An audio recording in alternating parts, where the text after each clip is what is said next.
कि है नियरे दिखत नहीं, कि धिदकत ऐसी जिंद, तुलसी इस संसार को भया मोतिया बिंद। कि परमात्मा ऐसे कण कण में है नियरे दिखत नहीं, धिदकित ऐसी जिंदगी। ये नियरे तो है मगर दिख नहीं रहा है, धिदकार है ऐसी जिंदगी पर, जिसके बारे में इसी बात को साहब कबीर भी कहते हैं कि कस्तूरी कुंडल बसे, कि मिर्ग ढूढ़े बन माए, ऐसे घट घट राम है, अंधी दुनिया देखे नाई। कि ऐसे परमात्मा घट घट में रहने वाला है, इसको संसार के लोगों के लिए अंधा कह दिया कबीर साहब ने। कबीर साहब ही दुनिया के लोगों के लिए वो थ्योरी बताया, वो तरीका बताया। कहा कि वस्तु कही और ढूढ़त कही और, कह विधि आवे हाथ, कहे कबीर जब पाइए जब भेदी लीजिए साथ। कि भाई जब तक इसके जानने वाले के पास नहीं जाएगा, भेदी के पास नहीं जाएगा, तब तक तू इस मालिक से नाता नहीं जोड़ सकता, इस मालिक को पहचान नहीं सकता, इस परमात्मा की जानकारी नहीं कर सकता। और जिस परमात्मा के बारे में आप रामायण, गीता, बाइबिल, अंजिल, तौरेत, हदीस तमाम पढ़ रहे हैं, सभी में बात आया कि पिंडे सो ब्रह्मांडे, की जो इस शरीर के अंदर है वही ये सारे संसार में व्याप्त है। ऐसे परमात्मा जिसके बारे में हम वेद शास्त्रों में आज तक पढ़ते आए,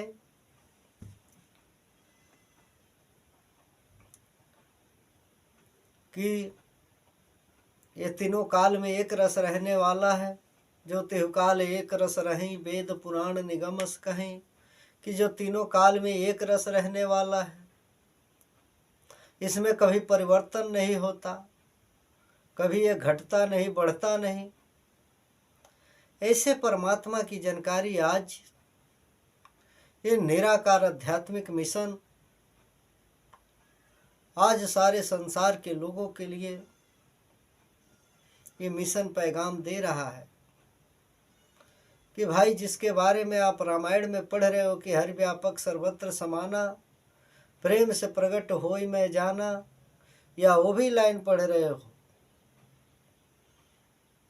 कि जो तिहुकाल एक रस रही, वेद पुराण निगमस कहीं। तो ऐसे परमात्मा की जानकारी आज ये मिशन दे रहा है। नहीं तो हम वो लाख पूजा पाठ हवन यज्ञ कर लें।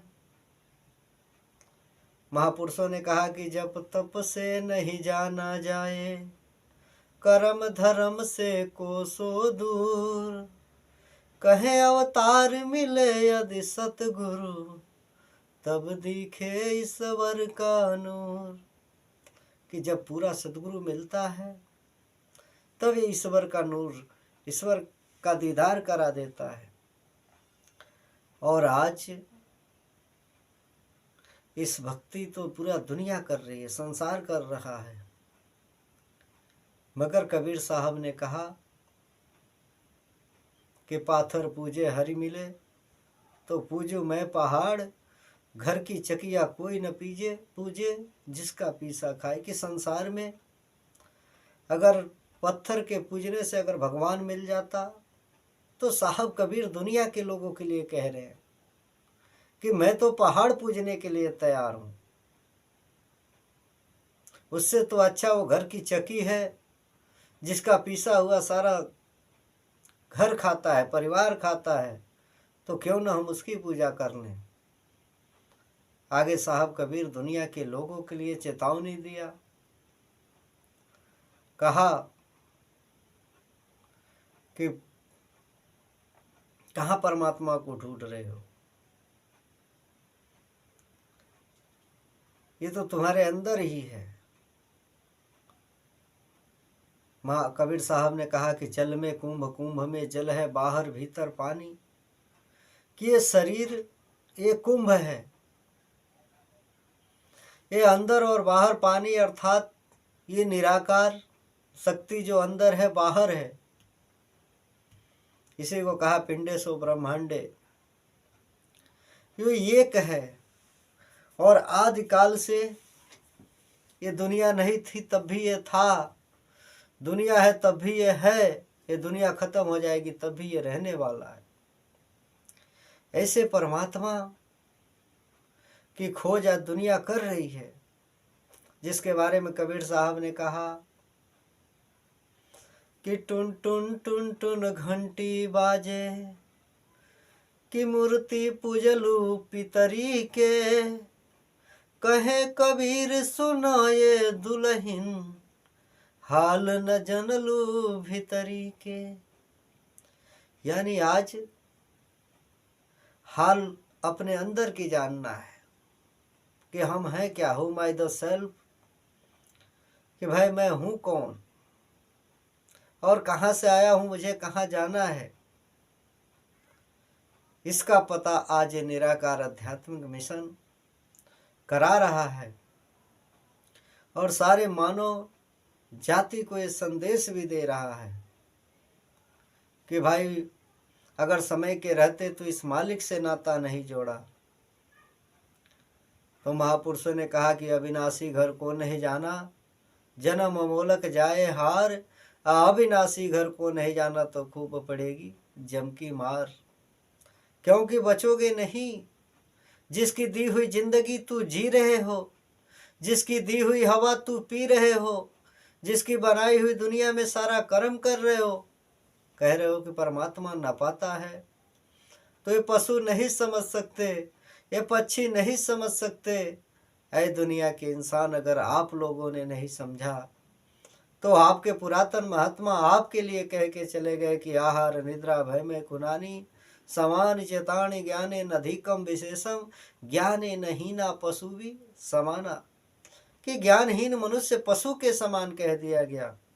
अब जरा आप विचार कर लो कि आप किस श्रेणी में हो।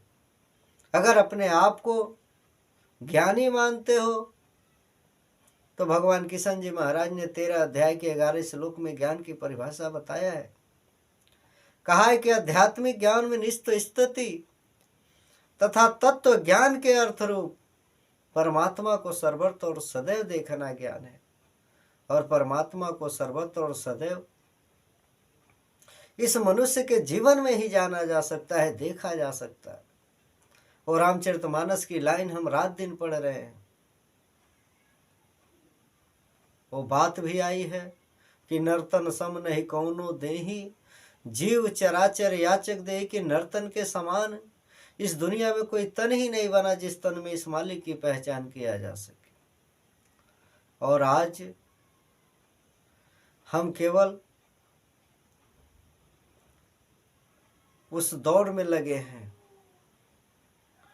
आज किसी से कह दो कि भाई ये परमात्मा जानने योग्य है, जाना जा सकता है, देखा जा सकता है, समझा जा सकता है। आज परमात्मा सबको सुलभ है, तो वही इंसान लड़ जाता है, कहता है कि भाई परमात्मा भी इतना सुलभ है। तो दास उस बात को अक्सर कहता है कि एक व्यक्ति के घर गया और बहुत सुंदर भोजन बना था। भोजन किया तो कहा कि भाई तूने भोजन तो बहुत अच्छा बनाया है, इसका प्रक्रिया मुझे लिख कर दे दो कि ये कैसे बनेगा। वो व्यक्ति क्या करता है,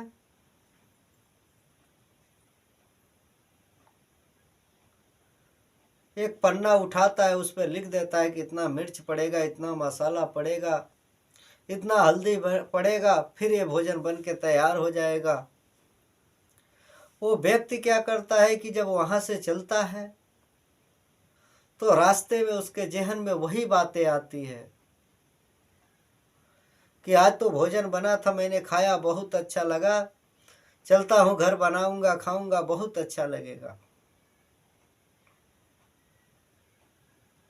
रास्ते में आता है, दिमाग में हलचल चलती है और यही बात कहता है कि आज तो जाऊंगा, भोजन बनाऊंगा खाऊंगा बहुत अच्छा लगेगा। और घर पे आता है, बाजार चला जाता है और पाव किलो मीट ही खरीद लेता है। और खरीद के जब घर आता है, खरीद के जब रास्ते में चलता है घर के लिए, तो रास्ते में उसके जहन में वही बातें आ रही थी कि आज तो भोजन बना था, बहुत अच्छा बना था, खाया बहुत अच्छा लगा, आज मैं बनाऊंगा खाऊंगा बहुत अच्छा लगेगा। और रास्ते में उस थैली को लौकाते हुए आता है, तब ऊपर से चील आती है और उस प्लास्टिक को लेकर चली जाती है। इंसान हंसने लगता है, कहता है अरे पगली ले जा ले जा, बनाएगी कैसे, विधि तो मेरे पॉकेट में है। आज यही दशा संसार की है। वो रामचरितमानस तो अपने घरों में विधि के रूप में रखा है। जिस रामचरितमानस में गोस्वामी तुलसीदास जी महाराज ने वो बात कही है कि सब ही सुलभ सब दिन सब देसा, असादर सेवक समन कलेसा। कि परमात्मा सबको सुलभ है, सब दिन और सब देशों में सुलभ है, केवल इस हिंदुस्तान में नहीं, ये सब देशों में सुलभ है। को देश काल सहु कहु विधि माही, कहूँ जहाँ कहाँ प्रभु नाही। कि चाहे वो देश हो विदेश हो, वो कौन सा जगह है जहाँ परमात्मा सुलभ नहीं है। तो आज विधि के रूप में वो इंसान अपने घर में रामायण गीता सभी रखा है। वो रामचरितमानस हम पढ़ लें, चिल्ला चिल्ला के कह रहा है। भगवान राम कह रहे हैं कि मम दर्शन फल परम अनुपा, जीव पाय निज सहज स्वरूपा। कि भाई परमात्मा जानने योग्य है, देखा जा सकता है, मगर शर्त है भाई, कहा गया है कि बिनु सत्संग न पावे प्राणी। की भक्ति स्वतंत्र सकल सुख खानी। की भक्ति स्वतंत्र है, सारे सुखों की खान है, मगर बेगर सत्संग के इसे नहीं जाना जा सकता। हम चाहे वो लाख हवन यज्ञ पूजा पाठ कर ले, इसका माध्यम ही रहा है तो सत्संग ही रहा है। और आज यहाँ बैठकर जो हम सत्संग कर रहे हैं, इस सत्य, इस हरि परमात्मा ईश्वर निराकार को जानकर यहाँ बैठकर वो भक्ति कर रहे हैं और दुनिया को संदेश भी दे रहे हैं कि भाई समय के रहते तो इस नाता, इस मालिक से जोड़ ले, तभी वो तेरे जीवन में सुख और आनंद आएंगे। ज्यादा कुछ नहीं कहेगा। दास यहीं पे अपनी वाणी को रोक रहा है। बोलिए सतगुरु भगवान की जय।